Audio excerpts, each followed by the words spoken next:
For my birthday, my parents mailed me a package. My husband stared at it and said, "Do not open that." I asked, "What are you talking about?" He pointed and said, "Look closely." When I noticed it, I froze. I didn't open it. Instead, I made one phone call. 30 minutes later, the police were knocking on our door. I've never been a birthday person. No parties, no balloons, no 34 and thriving selfies. Most years, I forget it's even my birthday until Jason hands me a chocolate bar and jokes about being married to a mature woman. That's usually enough celebration for me. So, when my mom called the day before, her voice sugar sweet, almost trembling with excitement, I already knew something was off. "Oh, sweetheart," she said, "we sent you a little surprise. It should arrive right on time." Right on time. My parents have never been on time for anything unless it involved my sister Ellie. Still, I played along. "Oh, okay, thanks," she giggled. My mother doesn't giggle. It's nothing big, just a token of our love. That word, love. The last time she used it without a backhanded comment, I was probably 10. But a stupid, hopeful part of me thought, maybe they're trying. They weren't. The next morning was quiet and soft. Jason made pancakes, brought me coffee in bed, and then went to handle a work call. I was still savoring that rare peace when the doorbell rang. A plain brown box sat on the mat. No ribbon, no card, no handwriting, just a printed label, taped too perfectly. Jason carried it to the kitchen, set it on the counter, and stared at it like it might start breathing. "That's from my parents," I said. He didn't reply. "Mom called yesterday," I added. "She said they were sending a gift." Jason's voice was steady. "Then don't open it." I laughed nervously. "Why?" "You think it's cursed?" He didn't laugh. He just nodded toward the label. "Look," I leaned in. The cold started in my fingertips. The return address wasn't theirs. A P.O. box. Wrong city, wrong everything. Jason's expression hardened. "There," he said again. And then I saw it. The font. The barcode alignment, the packaging tape. Something familiar. Too familiar. Before I could speak, my phone rang. My mother. Jason gave me a look. I put her on speaker. "Sweetie, did it arrive?" "Yeah," I said slowly. "It came." "Did you open it?" I glanced at Jason. "Yeah," I lied. "It's beautiful. Thank you." "Oh, sweetheart," she cooed. "We just wanted to remind you how much we love you. You're our girl. Don't ever forget that." My stomach dropped. My mother has never said that to me.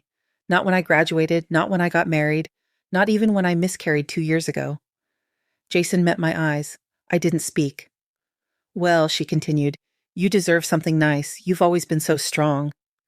Then she hung up. I stared at the box. "I hate how nice she was," I whispered.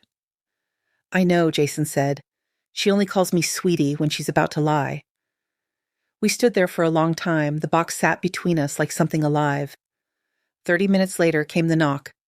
"Uniforms, badges. Are you Russo?" "Yes. We received a report about a package delivered to this address. May we come in?" To understand that moment, you'd have to understand Ellie. Ellie, my younger sister by 3 years, but lighter by 1,000 emotional pounds. If I was duty, she was delight. She cried, I didn't. That's all it took for our parents to decide who deserved protection and who deserved blame. When she broke the ugly green vase in the hallway, she pointed at me before the shards stopped rolling. I was 8. I said nothing because I already knew the ending. I'd be sent to my room, she'd get a popsicle. Years later, she borrowed my favorite sweater, painted in it, ruined it, and told Mom it was my fault for not hiding it. Mom just nodded. "You know she's still learning boundaries, Riso." By adulthood, Ellie had perfected failure. Yoga certification, essential oils, spiritual art Instagram. Everything she touched crumbled gracefully while my parents applauded. "She's finding her way," they'd say. I was just stable. Their polite word for useful scapegoat. A year ago, Mom and Ellie invited me to lunch.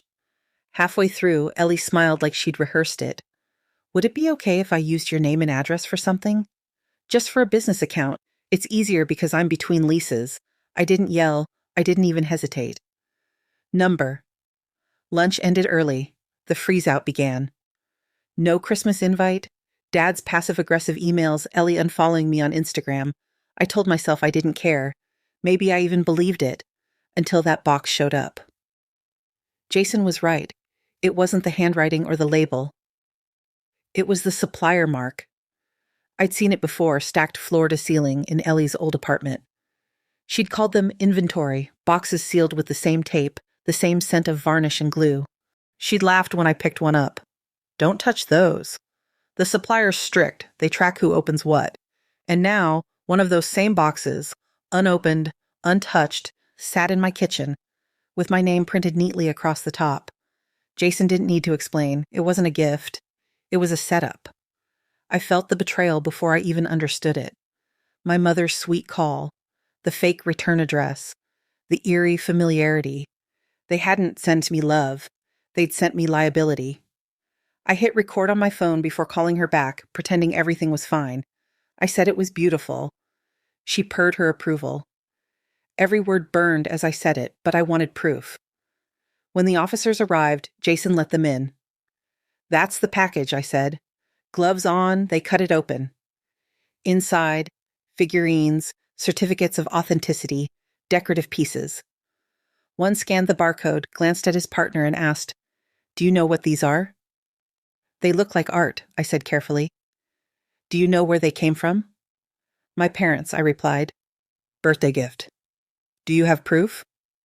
I played the recording. Her voice echoed through the kitchen. "Did you get our little gift? We just wanted to show you how much we love you." That was enough. They nodded. "These match materials in an active investigation.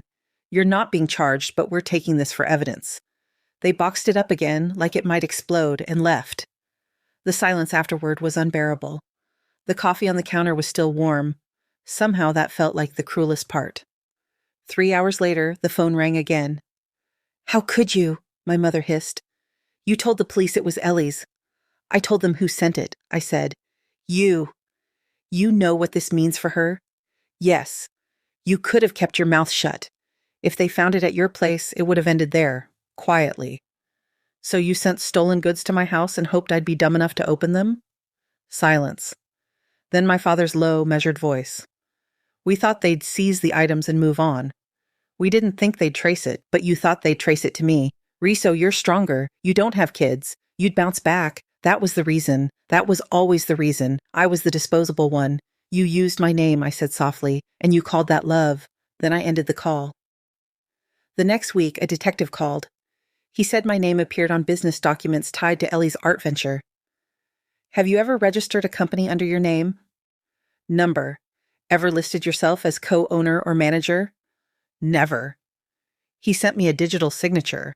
I laughed out loud. It was my name, sure, but written by someone who'd only seen it once, maybe on a birthday card. They'd used my address, my ID copies, my name. I'd been their silent partner for a year without knowing. I sent my statement that same day. It felt final, like drawing a line around my life. After that, everything went quiet. Then, all at once, it wasn't. Ellie was charged with wire fraud, identity theft, and business fraud. She pled out. 2 years probation, a fine, a ban on business licenses. My parents faced conspiracy charges and aiding and abetting. They got community service and public record shame. I didn't attend the hearing. I didn't need to see Ellie in a beige cardigan, crying for sympathy she'd already spent. But I read the transcript. My name appeared 12 times, no apology once. A month later, my parents asked to meet. "Just coffee," my mother said. "We need to talk." I went. Call it closure or curiosity. They were already seated when I arrived. My mother looked tired, but her eyes still searched for the old guilt switch. "We didn't know she used your name," she said quickly. "You didn't ask either. She said it was for shipping. Because that's how fraud works, right? Just ship it somewhere safe and hope no one checks." My father cleared his throat, the sound of excuses loading. "We thought it was temporary." "She said you wouldn't mind. She also said I'd open the package," I reminded them. "You really thought I would." "We didn't think it would go this far," Mom whispered. "You mean you didn't think you'd get caught?" They went quiet, then came the knife. "You've always been stronger, Rousseau. You don't have kids, no one depending on you. We thought you'd recover faster." There it was, their perfect logic. I was expendable because my life was quieter. "You offered me up," I said, "because you decided my life was easier to ruin." That's not what we meant. No, it's exactly what you meant.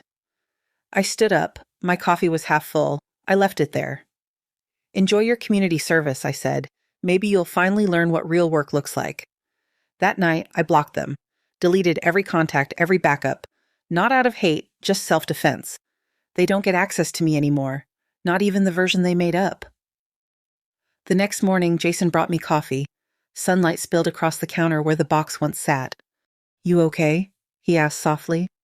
I took a sip. It tasted like peace. I'm done, I said. He didn't ask. With what? He already knew. With being their scapegoat. With carrying their lies. With hoping love meant something more than a trap wrapped in tape. What do you think? Did I go too far or not far enough?